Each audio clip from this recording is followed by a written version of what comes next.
In this video, we'll discuss the second condition under the psychiatric emergencies: violent or aggressive behavior or excitement.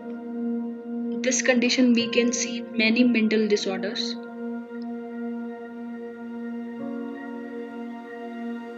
Severe form of aggressiveness. During this stage, patient will be irrational, uncooperative, delusional and assaultive. बहुत ज़्यादा aggressive हो जाता है patient, उसके पीछे कोई rational नहीं होता है, कोई भी रीज़न नहीं होता है, अनकोऑपरेटिव होता है, आपकी बातों को नहीं सुनेगा, काफ़ी टाइम डिल्यूजन की वजह से होता है और पेशेंट किसी को भी फिजिकली हार्म कर सकता है।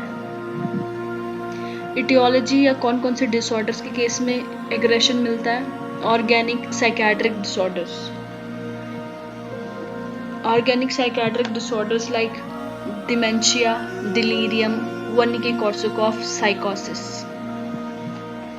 Other psychiatric disorders like schizophrenia, mania, depression, substance abuse, alcohol withdrawal, epilepsy, panic disorder, personality disorder, acute stress reaction. सो इन सारी कंडीशन में पेशेंट एग्रेसिव हो सकता है। मैनेजमेंट, आपका पेशेंट जो बहुत ज़्यादा एग्रेसिव है, हमेशा हम उसको रिस्ट्रेन करके लाते हैं with the help of rope and chains. तो जब भी पेशेंट आए, सबसे पहले remove the chains and ropes if present, because these restrain humiliate the person और उसकी वजह से भी वो एग्रेसिव हो सकता है, उसके एग्रेशन को रिस्ट्रेन और ज़्यादा बढ़ा सकता है। तो आप पहले चेन्स और रोप्स को रिमूव करेंगे, पेशेंट से बात करेंगे, उसके रिस्पॉन्स को चेक करेंगे कि उसमें अभी भी एग्रेसिवनेस है या नहीं। जब भी आप पेशेंट से बात कर रहे हैं, use firm and kind approach. Sedate if needed. फिर भी पेशेंट एग्रेसिव है, बहुत ज़्यादा एग्रेसिव है, तब आप डाइजेपैम 10 to 20 mg इंट्रावीनसली दे सकते हैं, हेलोपेरिडोल 10 to 20 mg दिया जा सकता है and chlorpromazine 50 to 100 mg intramuscular. During the patient sedation, collect history from relatives, जिससे आप जो भी पैथोलॉजी है, जो भी एटियोलॉजी है, आप उसको रूल आउट कर सकें।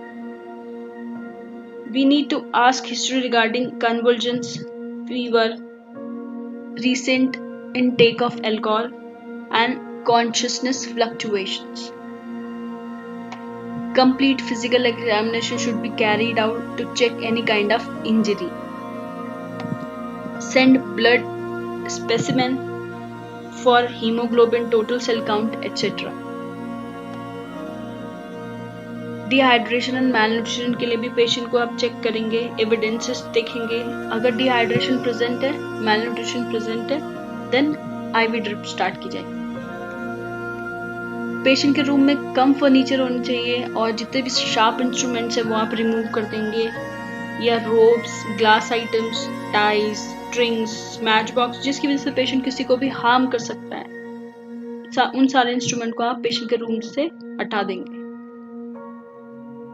Keep environmental stimuli minimum. Environmental stimuli can provoke the person.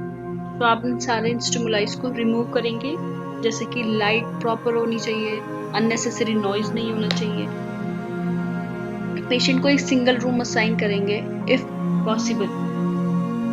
Single room में पेशेंट अगर है तो उसका इंटरेक्शन कम से कम होगा और जो एनवायरमेंटल स्टिमुलाई है वो भी कम से कम होगी। हो सकता है पेशेंट दूसरे पेशेंट्स को देख के या ज़्यादा भीड़ को देख के एग्रेसिव हो जाए, तो इसलिए आप पेशेंट को एक सिंगल रूम असाइन करेंगे और उसके इंटरेक्शन को भी लिमिट कर देंगे।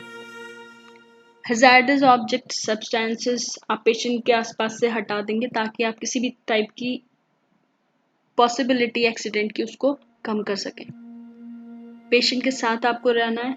जो पेशेंट बहुत ज़्यादा एंग्शियस हो रहे हैं, एंजाइटी की वजह से हाइपर एक्टिव होकर एग्रेसिव हो रहे हैं, ताकि आप उनकी एंजाइटी को रिमूव कर सको, to provide them feeling of security. Patient के वॉयलेंट बिहेवियर को रीडायरेक्ट करना है फिजिकल आउटलेट्स में, आप उसको एक्सरसाइज करवा सकते हैं। एक्सरसाइज के साथ आप उसके पेशेंट को physical activities like outdoor activities करा सकते हैं, कोई गेम के लिए पेशेंट को लेके जा सकते हैं। Encourage client to talk out aggressive feelings, patient को इनकरेज करेंगे कि वो अपनी फीलिंग्स को आपको बताए, ना कि एक्ट आउट करे। रिस्ट्रेन्ड इफ रिक्वायर्ड, अगर पेशेंट आपके समझाने पे नहीं समझ पा रहा है तो और मेडिसिन भी रिफ्यूज कर रहा है, then you have to use the physical restraint. आप उसको रिस्ट्रेन करेंगे अगर नेसेसरी है तो। ऑब्जर्व क्लाइंट ड्यूरिंग रिस्ट्रेन, हर 15 मिनट में 15 मिनट्स में आप ये चीज़ चेक करेंगे कि उसकी न्यूट्रिशनल और एलिमिनेशन नीड फुलफिल हो। पेशेंट को, अगर पेशेंट इज हंग्री तो आप उसको मील प्रोवाइड करेंगे। पेशेंट को एलिमिनेट करना है, यूरिनेट करना है, डेफिकेट करना है, वो चीज़ आपको असेस करनी पड़ेगी, फाइंड आउट करनी पड़ेगी, ताकि आप उसके नीड को मीट कर सकें। पेशेंट को आपने रिस्ट्रेन किया है तो उसकी एक्सट्रीमिटीज को आप नमनेस के लिए चेक करेंगे, टिंगलिंग चेक करेंगे, साइनोसिस चेक करेंगे, और जितना पॉसिबल हो सकता है पेशेंट के एग्रेशन को कंट्रोल करने के लिए कम से कम टाइम में, बहुत ही नेसेसरी तभी रिस्ट्रेन को यूज किया जाए, फिजिकल रिस्ट्रेन। यूज से self protection guidelines while handling N aggressive patient. आप जब भी इस तरीके के पेशेंट से डील करने जा रहे हैं तो आपको सेल्फ प्रोटेक्शन गाइडलाइंस फॉलो करनी है, ताकि आप खुद को भी प्रिवेंट कर सके फिजिकल हार्म से। So these guidelines for self protection is, हमेशा पेशेंट को आप कभी भी अकेले नहीं देखने चाहिए, आपके साथ कोई ना कोई और स्टाफ भी होना चाहिए। एक कंफर्टेबल डिस्टेंस होनी चाहिए जब भी आप पेशेंट से इंटरैक्ट कर रहे हैं, आर्म लेंथ डिस्टेंस आप मेंटेन कर सकते हैं। हमेशा प्रिपेयर रहे कि आप वहां से मूव आउट कर सके जब भी पेशेंट आपको हार्म कर सकता है। ये भी इंश्योर करना है कि पेशेंट के पास कोई वेपन ना हो।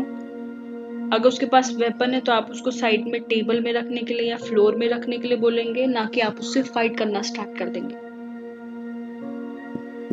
आप एक पिलो या मैट्रेस यूज कर सकते हैं, ताकि आप वो जो भी आइटम या जो भी वेपन है आप उसको ले सके, रैप कर सके। अगर पेशेंट तब भी अगर आपकी बात या आपकी कमांड नहीं सुन रहा है, आपको फॉलो नहीं कर रहा है, then you can distract the patient by throwing water.